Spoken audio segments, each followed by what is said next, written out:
ఎన్నో సమస్యల్లో ఉన్న బ్రాహ్మణులకు సాధించుకోవాల్సినవి చాలా ఉంటే దానికి ముందుగా పరిష్కరించుకోవాల్సిన సమస్యలపై దృష్టి పెట్టింది బ్రాహ్మణ్స్ అఫీషియల్స్ అండ్ ప్రొఫెషనల్స్. ముఖ్యంగా ప్రభుత్వ పథకాలను బ్రాహ్మణులకు చేరువ చేయడమే కాకుండా సామాన్య బ్రాహ్మణుడికి ఫలాలు అందేలా ముఖ్య లక్ష్యంగా మరో అడుగేసింది. ఇప్పటికే అపరిష్కృతంగా ఉన్న బ్రాహ్మణ సంక్షేమ పరిషత్ విదేశీ విద్యా స్కీమ్లోని లబ్ధిదారుల బకాయిలు విడుదల చేయడంలో సంఘాలతో పాటు అసోసియేషన్ కృషి చేసిన విషయం తెలిసిందే. ఇందులో భాగంగానే కొన్ని సమస్యల పరిష్కారాలతో పాటు బ్రాహ్మణులకు అందాల్సిన ఫలాలపై రాష్ట్ర దేవాదాయ శాఖ మంత్రి శ్రీమతి కొండా సురేఖను కలిసిన అసోసియేషన్ అధ్యక్షులు బీఆర్వీ సుశీల్ కుమార్ వినతి పత్రం అందించారు. ఈ సమావేశంలో ప్రిన్సిపల్ సెక్రటరీ, బ్రాహ్మణ పరిషత్ వైస్ చైర్మన్ శ్రీమతి శైలజ రామయ్యర్, దేవాదాయ శాఖ కమిషనర్ హరీష్, దేవాదాయ సలహాదారులు గోవింద హర్లు కూడా ఉన్నారు. ప్రధానంగా బ్రాహ్మణులు ఎదుర్కొంటున్న సమస్యలను వినతి పత్రంలో పొందుపరచడమే కాకుండా మంత్రి అధికార యంత్రాంగాన్ని సవివరంగా వివరించారు.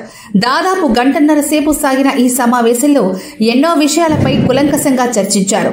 బ్రాహ్మణుల సమస్యలు, దేవాదాయ శాఖకు సంబంధించిన విషయాలపై పూర్తిగా సమాచారం సేకరించిన మంత్రి కొండా సురేఖ అతి త్వరలోనే సమస్యలను పరిష్కారంతో పాటు బ్రాహ్మణులకు ఫలాలు అందిస్తామన్నారు. బ్రాహ్మణ సంక్షేమ పరిషత్ పాలక మండలికి సానుకూలంగా ఉన్నట్లు శ్రీమతి శైలజ రామయ్యర్ తెలిపారు.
బ్రాహ్మణ officials and professional welfare association తరఫు నుంచి ఇవాళ ఒక రిప్రజెంటేషన్ ఇవ్వబడింది.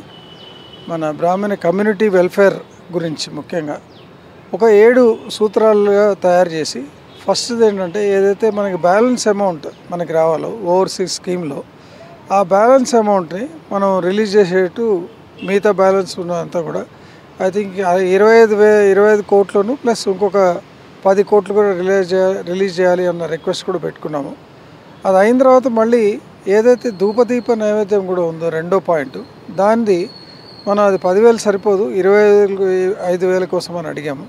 అది కూడా ఒక డీటెయిల్గా సబ్మిట్ చేయమని వాళ్ళు చెప్పారు. దాన్ని కూడా మనం పర్సూ చేస్తాము. అట్లాగే గ్రాంట్ ఇన్ ఎయిడ్ ఏదైతే ఉండిందో మనకి ఇప్పుడు ఓవర్సీస్కి, అది 3వ పాయింట్ కింద పెట్టాము. అదేంటంటే ఆ గ్రాంట్ ఇన్ ఎయిడ్ అనేది మన లోకల్ వాళ్ళకు కూడా ఇప్పుడు బెస్ట్ స్కీమ్ లాగానే 3 lakhs to 10 lakhs ఏదైతే ఉండిందో దానిలాగానే లోకల్గా ఇప్పుడు మనకి ఓవర్సీస్ స్కీమ్లో ఇచ్చినట్టే మన పూర్ బ్రాహ్మిన్స్ వాళ్ళకి, వాళ్ళ అర్చకులకి, వాళ్ళ పిల్లలకి కానీ మనం చదువుకి సహాయం చేసేటట్టు అదొకటి అడిగాం మనం. అయిన తర్వాత లోకల్ టెంపుల్ కమిటీస్ కూడా కమిటీస్ ఫార్మేషన్ కూడా అడిగాము. 50% మెంబర్షిప్ కింద మన బ్రాహ్మిన్స్ ఉండాలి అనేది. అది కూడా మనం పర్సూ చేసి సీఎం గారి లెవెల్లో మాట్లాడాల్సి వస్తుంది. అదొకటి మనం చూసుకోవాలి. దాని తర్వాత మళ్ళీ మనం అడిగింది ఏంటంటే ఈ యొక్క చైర్మన్ అండ్ కమిటీ మెంబర్స్ బ్రాహ్మణ పరిషత్ది, అది కూడా మనం ఇంకా ఫామ్ చేయలేదు. ఆ ఫామ్ చేయాలి అన్న పాయింట్లు కూడా మనం అడిగాము. అట్లాగే ఇందిరమ్మ ఇళ్ళు గురించి కూడా మనం రిక్వెస్ట్ చేయడం అయింది ఈ యొక్క రిక్వెస్ట్ లెటర్లో. అంటే మన పూర్ బ్రాహ్మిన్స్ కానీ లేకపోతే అర్చకులకు కానీ వాళ్ళకి సదుపాయం చేసేటట్టు మన ఒక ఇల్లు కానీ వాళ్ళ షెల్టర్ కానీ, ఎందుకంటే ధూపదీప నైవేద్యాలకి మనం రోజు చేయాలి, క్రమంగా చేయాలి అనుకున్న పాయింట్లో తీసుకుంటే టెంపుల్ ల్యాండ్స్లోనే టెంపుల్ చుట్టూ ఉన్న చోటనే మనం వాళ్ళకి సదుపాయం చేసేటట్టుగానే మనం మాట్లాడాము.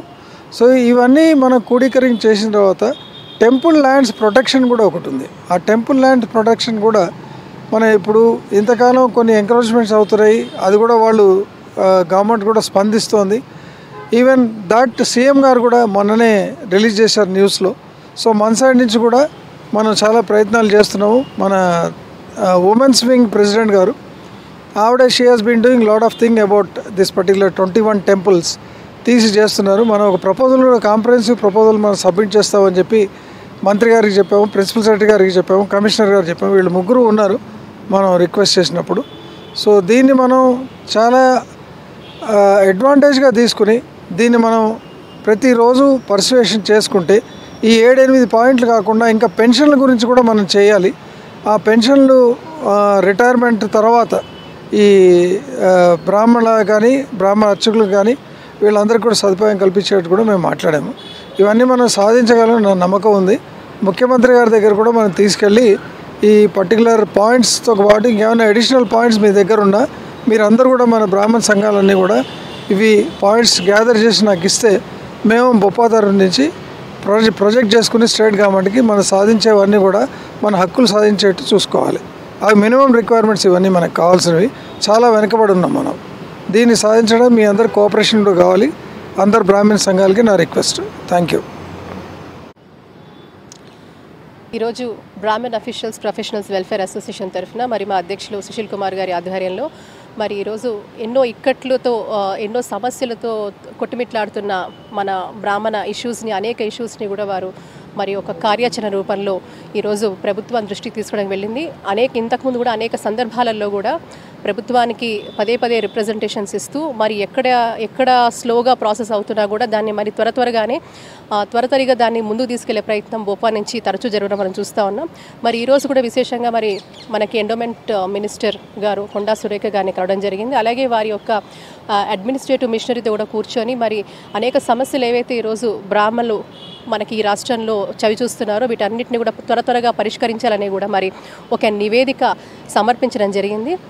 అందులో భాగంగానే అనేక అంశాలు చర్చించినప్పటికీ అందులో మరి ముఖ్యంగా మరి ఈరోజు దేవాలయాలకు సంబంధించి మహిళా అధ్యక్షురాలుగా, భోపాకు సంబంధించిన ఒక మహిళా అధ్యక్షురాలుగా కూడా గత సంవత్సరంన్నర పాటు మరీ ముఖ్యంగా మన ప్రాశస్త్యం ఉన్న మహానగరమైన భాగ్యనగరంలో కొలువై ధూపదీప నైవేద్యాలు కూడా నోచుకొని అనేక ఆలయాల గురించి వెలుక్కు తీసి ప్రపంచానికి పరిచయం చేసే ప్రయత్నం చేస్తూ ఉన్నాం. మరి ఈ మధ్యకాలంలోనే ఆల్మోస్ట్ ఒక 6-7 నెలల సమయంలోనే ఒక 500 కోట్ల ప్రాపర్టీ కూడా మరి అందరి సహకారంతో, మరి ముఖ్యంగా మన అందరి సహకారంతో కూడా మరి వాటన్నిటిని కూడా మనము ప్రభుత్వ దృష్టికి తీసుకెళ్లే ప్రయత్నం చేస్తూ ఉన్నాం.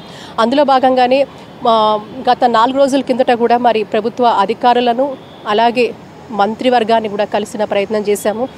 ప్రభుత్వం కూడా దేవాలయాలకు సంబంధించి మరీ ముఖ్యంగా ధూపదీప నైవేద్యాలు లేని దేవాలయాల గురించి, దేవాలయ ఆస్తుల పరిరక్షణ గురించి ఇవన్నిటి కూడా ప్రత్యేక శ్రద్ధ చూపుతామని కూడా మరి ఈరోజు ప్రభుత్వం మనకి మాట ఇవ్వడం జరిగింది. అందులో భాగంగానే మనం నిన్న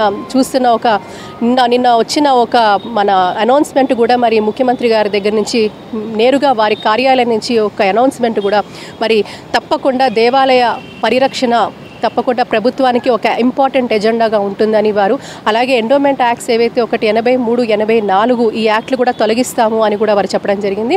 అలాగే ధూపదీప నైవేద్యాలకు కూడా తగు న్యాయం చేస్తాము, అర్చకులకు కూడా తగు న్యాయం చేస్తామని ఇలా అనేక విషయాలకు సంబంధించి కూడా ప్రభుత్వము ఒక ప్రోయాక్టివ్ మెజర్స్తో ముందుకెళ్తుంది. పెద్దలందరినీ సంప్రదించి దీనికి సంబంధించి ఇంకా పూర్తి ప్రొఫౌండ్ రిప్రజెంటేషన్స్ కూడా రానున్న రోజుల్లో తీసుకొని ఒక నివేదిక సమర్పించిన తర్వాత ప్రభుత్వం దీని పట్ల తప్పకుండా ఒక స్పష్టమైన దిశగా అడుగులు వేస్తుందని కూడా మనకి ఒక అష్యూరెన్స్ ఇవ్వడం జరిగింది. ఇది నిజంగా కూడా ఒక సంతోషకరమైన పరిణామం. ఈరోజు ప్రభుత్వాలు కూడా డిలే చేయకుండా మనం ఇచ్చిన రిప్రజెంటేషన్స్ కూడా వాటికి తగు విలువనిస్తూ మరి ప్రాతినిధ్యం ఇస్తూ మరి ఈరోజు ముందుకు తీసుకెళ్ళడం అనేది నిజంగా సంతోషకరమైన పరిణామం.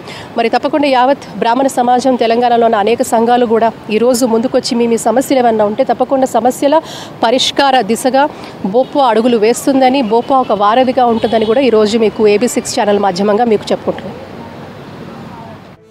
మంత్రి శ్రీమతి కొండా సురేఖకు వినత పత్రం అందించిన బ్రాహ్మణ్స్ అఫీషియల్స్ అండ్ ప్రొఫెషనల్స్ రాష్ట్ర అధ్యక్షులు BRV సుశీల్ కుమార్ తో పాటు AB6 news chief editor Vishnudas Srikanth, association మహిళా విభాగం అధ్యక్షురాలు శ్రీమతి నడింపల్లి యమునా పాఠక్, అసోసియేషన్ రాష్ట్ర సభ్యులు జానకి రాములతో తదితరులు పాల్గొన్నారు.